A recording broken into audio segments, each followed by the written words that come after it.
तीन तरह के लोग धरती पर हैं।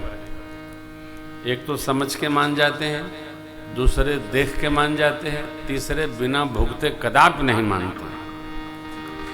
बार बार भुगतते हैं, बार बार गलती हो गई दोबारा नहीं करेंगे, फिर वही गलती करेंगे।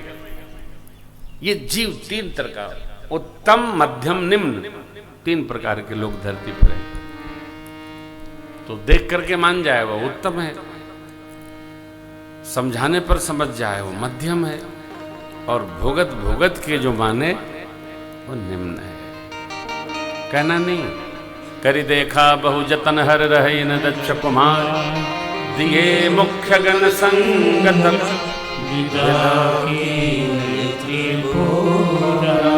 पिताजी के भवन गई, बाबा ने विदा किया।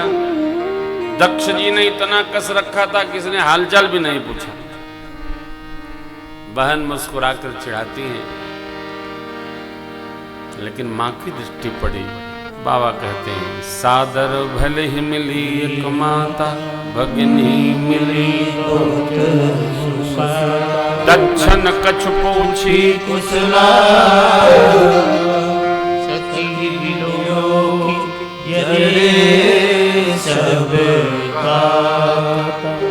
दक्ष प्रजापति ने देखा तो पूरे बदन में मानो आग लग गई। अरे इसलिए नहीं कि बेटी क्यों आई, इसलिए कि आगे आगे बेटी आई तो पीछे से बेबी आ जाएंगे। हमारे सनातन धर्म का यह व्यवहार है। क्या विवाह के बाद पत्नी को बहुत दिन उसके पिता के घर में नहीं रखना चाहिए।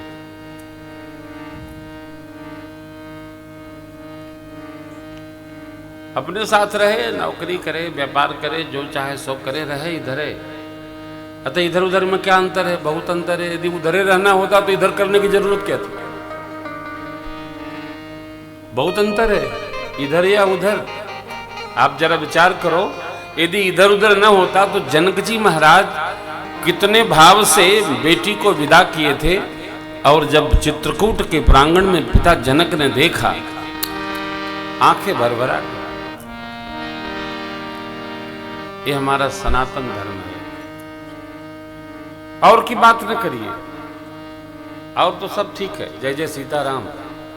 लेकिन हम जिस संस्कृति के उपासक हैं, यह संस्कृति की मर्यादा है और इसको मानकर जीना चाहिए। परिवार का यह व्यवहार देखकर मेरी मां के चित्त में जो शिव जी ने कहा था, बिना बुलाए आप जाओगे, निरादर होगा, स्वीकार नहीं कर पाओगे।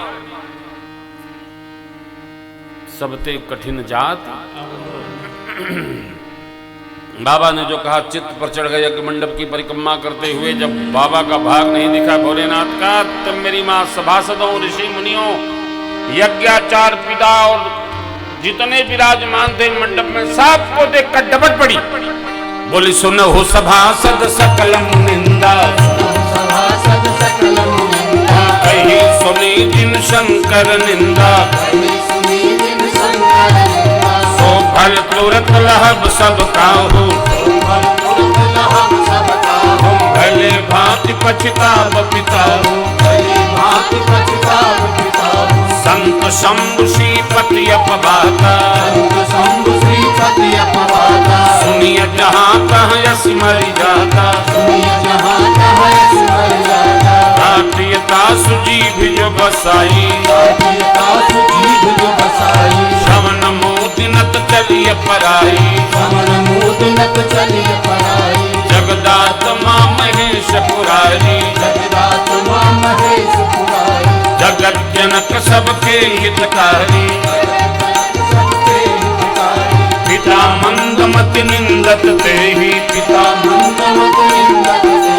दक्ष शुक्र संभव यह देहि, हौ तुरत देहते हेतु, और धरि चंद्र मौल हस कही तनु भयउ सकल भयउ सकल भयउ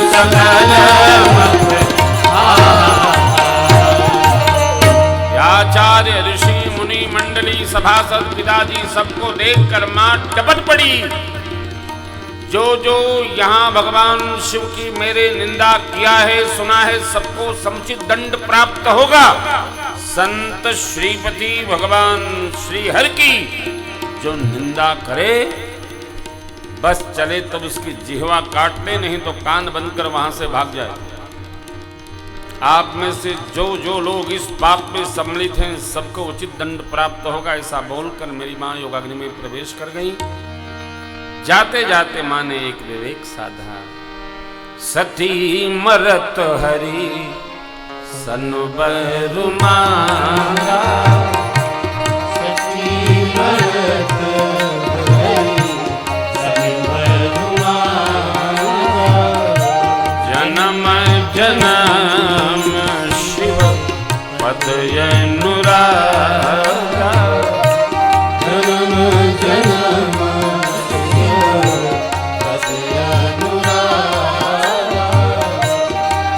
कारण हिमगिरी गृह जाई, कारण हिमगिरी गृह जाई, जननी पार बची तनु पाई, जननी पार तनु पाई,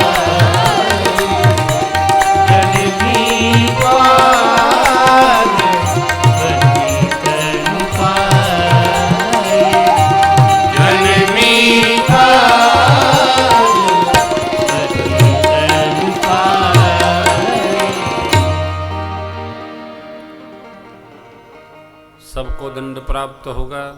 जाते जाते भगवान श्री हरि रघुनाथ जी से मां ने वर मांगा, जन्म जन्म शिव पद। क्यों मांगा? मां सती जानती हैं कि शिव जी केवल राम जी की सुनते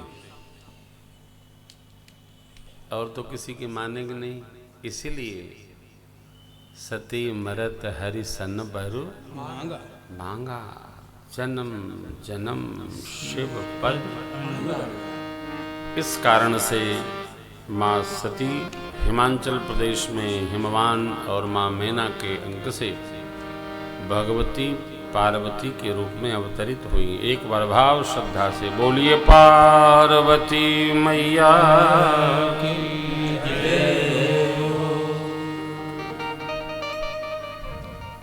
पर्वतराज हिमाचल की पुत्री पार्वती देवियों का क्षेत्र है हिमाचल।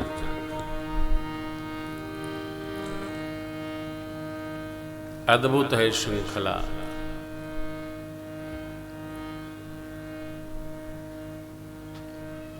देवभूमि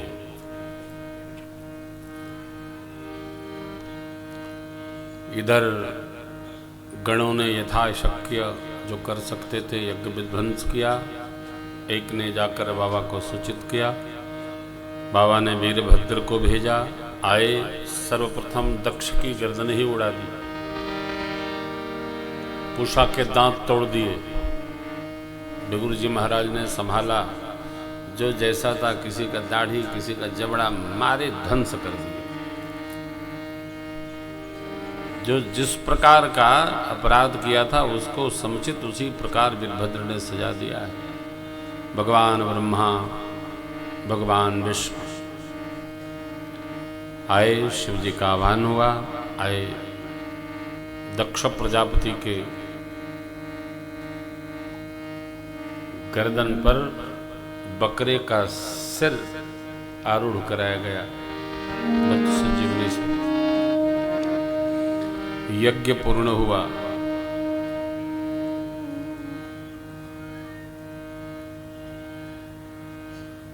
सब लोग भगवान रुद्र की जय जयकार किए, नमन किए। रुद्रदेव भगवान की, भूतेश्वर भगवान की। सब तरफ जय जयकार हुई।